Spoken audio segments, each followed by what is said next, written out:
In today's video, the science of nutrition and bikini prep with Lexie Maitland. What's going on, guys? Welcome to 2023, and we are going to document Lexie's prep. You excited? Yes, I'm very excited. I'm excited to be back and doing these videos with you as well. It's been, gosh, like a year and a half since we did the last series. Yeah. It's been a while, yeah. I think it was the year of COVID out in Oklahoma. You did a show, and then it was in 2021. Was it so 2021? yeah, Okay. So 2021 versus 2023. So a full year off. And we got our feedback, and we'll show you some before pictures of what Lexie looked like on stage, and our goal, simply grow. Yep, that was my biggest piece of feedback, just grow everywhere. And I kind of had to realize that if I didn't take an extended period of time away, and if I didn't actually intentfully build muscle and gain weight, then I wasn't gonna achieve that goal. So here we are, a year later. Yeah, so we're gonna first talk about the nutrition aspect of coaching, because Lexie's a coach. She has many competitors. I'm a coach. I have competitors. But we want to give you guys some information on how we formulate our plans, how we make adjustments. So we're going to follow along this prep, but we're going to start with the foundation, which is nutrition. And when we're talking about bodybuilding, what is the macronutrient that everyone knows about? Carbs. Oh, wow. I thought you were going to say protein. Oh, protein. Shows where she's at in prep. Oh, no. Well, I'm not actually that bad with carbs, but I was just thinking, I feel like every bikini competitor talks about carbs, but protein is important as well. Well, protein is the building block for muscle, right? So that is the foundation for building and repairing the muscles in our body. So when we talk about protein needs, I think there's a lot of misinformation out there. I see a lot of people over-prescribing protein amounts. Yes. And I think there's a lot of belief that more protein is better, but there is a cap. So you've got a degree in nutrition and physique enhancement and those kind of things. So let's talk a little bit about your approach to creating a protein profile for one of your athletes. So when it comes to protein, I do find that every individual has a slightly different threshold. Some people, they do like a little bit higher protein, so we'll go a little bit higher on that threshold. Some people like a little bit less. So it kind of is dependent upon the person. So like I'll use, I'll talk about what I'm on specifically and then kind of go from that. So my protein has always been 135 grams of protein. Now my body weight has definitely changed throughout the past 2 years pretty significantly, and it's always stayed right at that. And so I'm eating more than my body weight in protein. And typically I like to always set somebody's protein goal kind of where maybe their lean body mass goal weight is, right? Sure. Because if you take a female who's, let's say, 160 pounds, setting her protein at her exact body weight at that time may be a little high for her. So I always like to kind of set it around where that goal body weight is.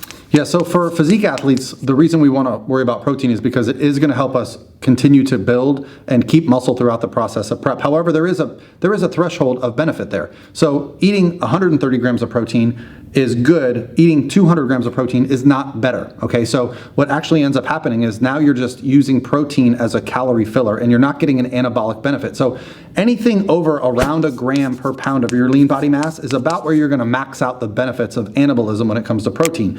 And therefore, I like to keep protein a little lower. For her, 135 pounds, and you checked in today around 120 pounds?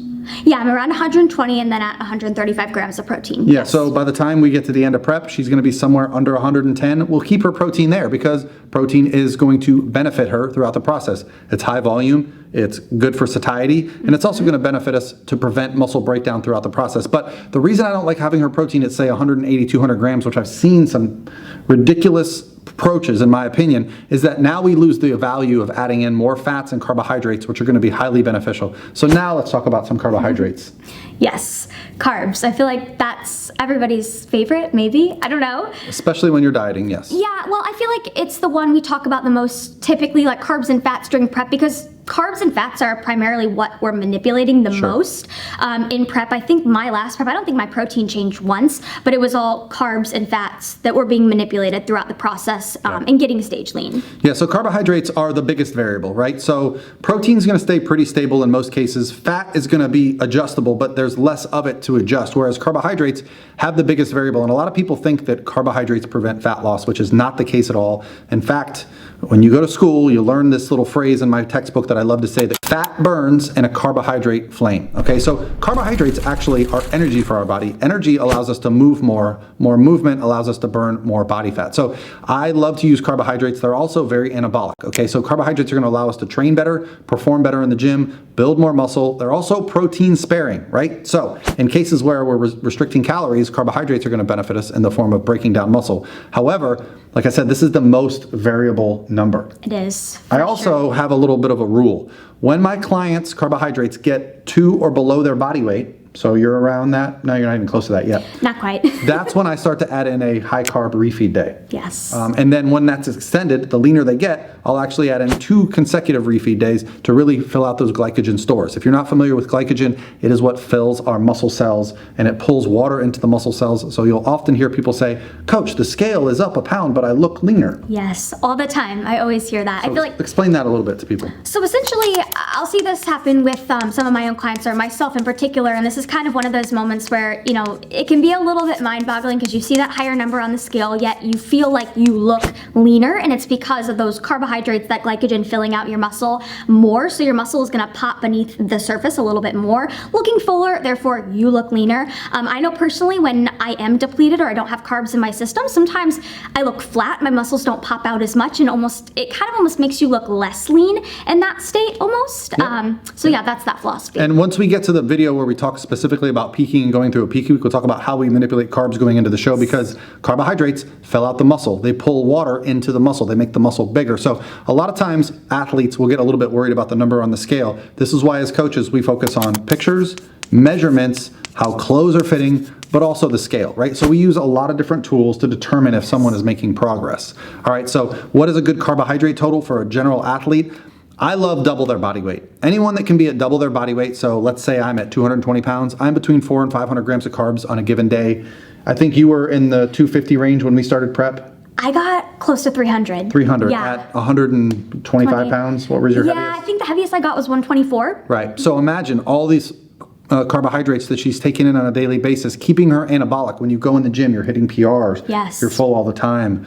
Your muscles are tight. So it just gives your body a really good, round, healthy appearance. So again, carbohydrates are the biggest variable. We'll go into more detail. We might even do an entire video just on carbohydrate manipulation. I think we should, yeah. But let's talk about fats, because this is another one that I think is very misunderstood, because there is a very important need for fats, because fats are essential for our bodies. We must take fats in.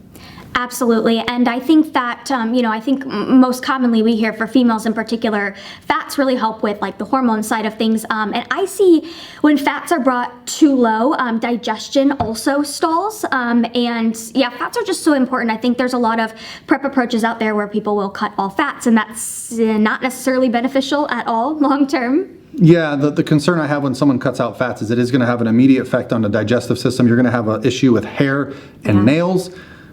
Fats start the entire cascade of hormones in the human body. You need to ingest fats for your body to produce these hormones that are going to allow the female cycle to continue, for us to be productive human beings. So make sure you keep your fats in a reasonable range. I think 25% of your total calories is a good general rule when you're raising the calories. But I have a threshold in prep where I do not like to let my athletes go below 40 grams, 35 grams per day sometimes, but I would much rather focus on movement, which we'll do in another video. We'll talk about cardio. But having these thresholds for fats allows us to make sure that we're getting good fats with every meal. That helps us remain anabolic. And there are certain vitamins and minerals that are only fat soluble. So if you're not ingesting fat, you're not even going to be digesting the food that you're taking in and getting the benefit of it. So pay attention to your overall approach. If you're on a meal plan and someone that gave you a meal plan did not give you the numbers, plug it into an app and actually take a look at the numbers. And if you have a problem, message us. We will be happy to answer your questions. Yes, absolutely. So many good points there. I feel like this was a really good kind of basic rundown of each of the macronutrients and why each one serves a specific purpose during the prep journey. Yeah, and so as far as nutrition is concerned, where should we start calorie-wise, macro-wise to start a prep?